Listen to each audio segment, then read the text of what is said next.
अरे साधनतयाचीच साधे रे ज्याचे स्वाधीन बुद्धी, पराधीना आहे घात रे जाणते संबंधी.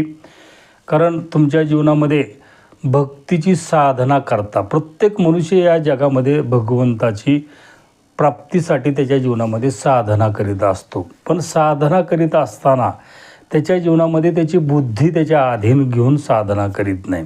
आता बुद्धी अधीन करून घेण्यासाठी तुमच्या जीवनामध्ये तुमचं मन अधीन करावं लागेल, इंद्रिय अधीन करून तुमच्या जीवनामध्ये घ्यावे लागतील. तरच तुमच्या जीवनामध्ये जी साधना तुम्ही जी निवडलेली आहे भगवंत प्राप्तीची, त्याच साधनेचं तुम्हाला फळ मिळू शकतं.